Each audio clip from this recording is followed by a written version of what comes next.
So how would you then place the emergence of how our leaders come into being? We don't have a leadership recruitment process. Looking at, are you saying the primaries are not leadership oriented? No. Well, the primaries are not very small. Primaries are small platform of political party to put candidates. A leadership recruitment process means that there is a process where certain traits are noticeable. When you notice certain traits, tendencies, you naturally grow into certain office. There are certain persons that should not be in certain offices. The system sieve them. We don't have it. How do we address the issue of candidates in position? By democratizing the process a bit more. The Electoral Act attempt that. There's a portion of the Electoral Act that insists that there must be primary, either direct primary or delegate primary, and that delegates now must not just be statutory delegate that you could appoint ahead of time or whatever that you have. That a statutory delegate should not more than 10% of the delegates. So it means for every election there must be delegate. Again, it still boils down to the citizenry. What do you want to get out of this? I'm privileged to have run an election when I'm least endowed, resource-wise, and what have you, and I got elected. But I found good men lose election because they have no money. So it is, nobody will come from the sky. Whatever tendency you observe in our leaders are tendencies that are common with us as Nigerians. So do you think young people have a chance? Okay, we'll let you respond to that. The young people think, sincerely, I have a reservation. Okay. I'm sorry. I have my reservation about that. Naturally, it should be the way to go. But sincerely, with my interaction with the young people, a lot needs to be done. This lack of value and ethics is even worse at that generation. Growing up, let me use a typical social interaction. If you're my friend, and I know your girlfriend, I can't talk to your girlfriend again. But this generation, 10 of those friends will still be talking to your known girlfriend. So what I'm saying is, there is need to consciously build a national ethics and value.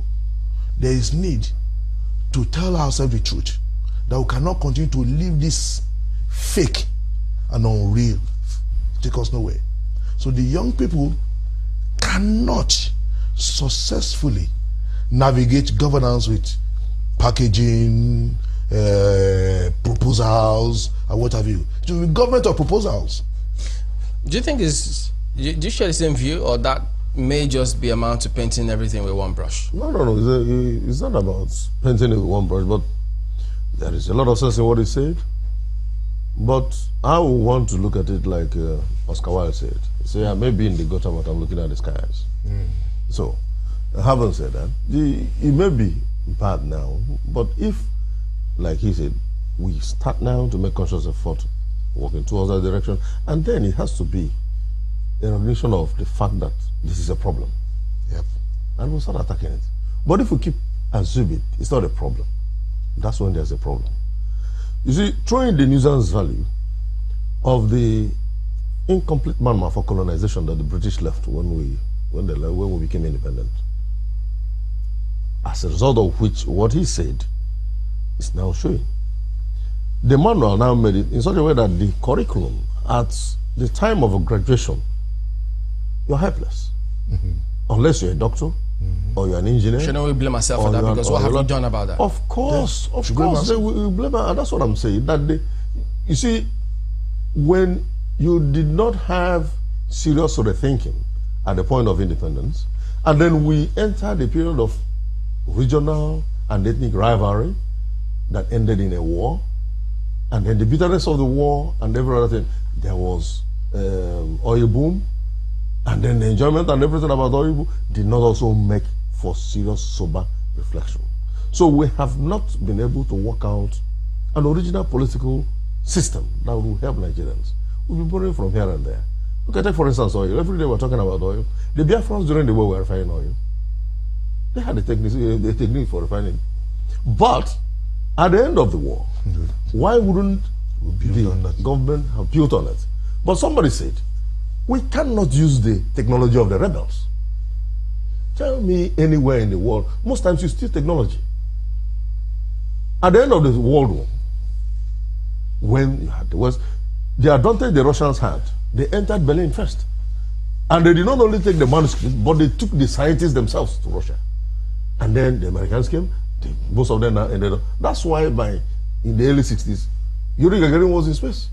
And the Americans wanted to counter them. And Kennedy said, we will put a man in the moon at the end of the decade. But there was no equipment, there was no... But the declaration of the president fired the hope of people. That's one thing leadership or any president should be able to give the people. Hope. And by the end of the decade, somebody was in the moon. Because NASA even said, Mr. President, you're talking rubbish. There is nothing, there is no amount of money. The man said, bring the budget, I will sign off.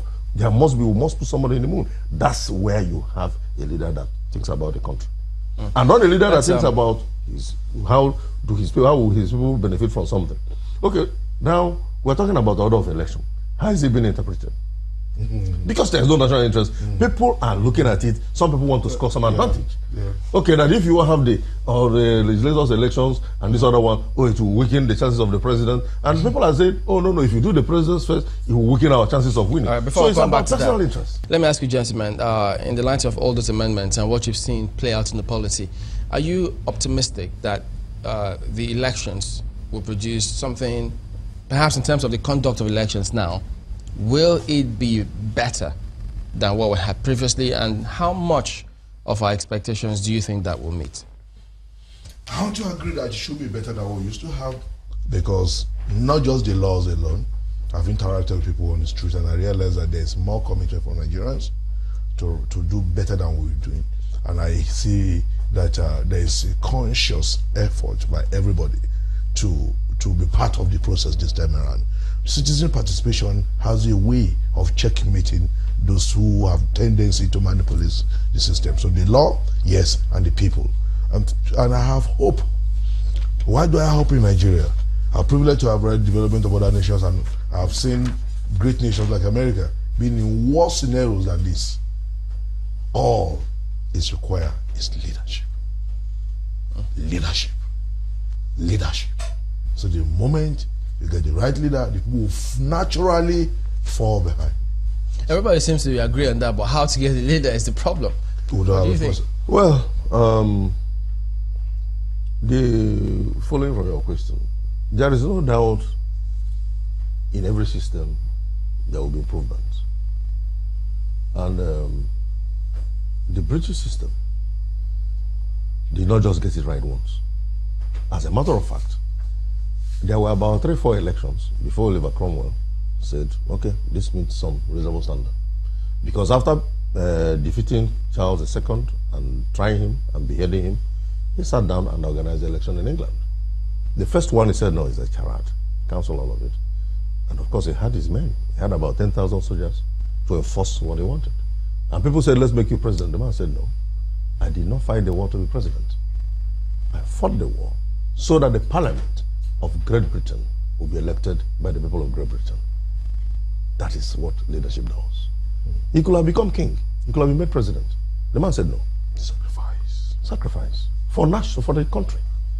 And he said when he dies, he wouldn't want to be put there and this is Oliver Cromwell and all that, the king or the president.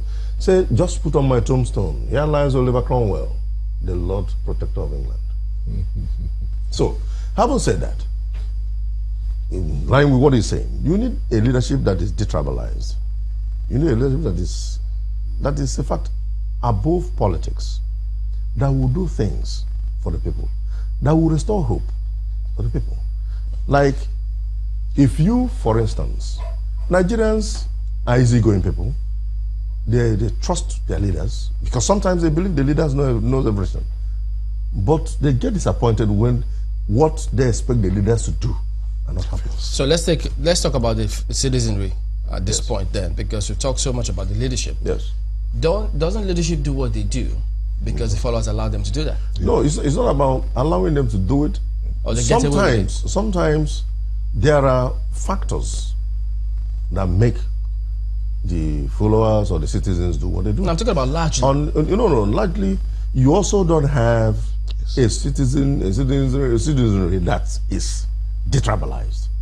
Most of the times, the citizens support those they want to support because it's from their tribe, it's from their religion. So they have a challenge with followership. So they will have a challenge, and that's why enlightenment comes in. And that's why we need like a Ministry of National Integration who make a conscious effort to break down all the forces. Let's quickly get into it, because we got to go. Yeah.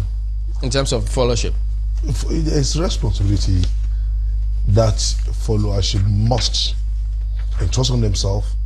That naturally put the leader on his toe.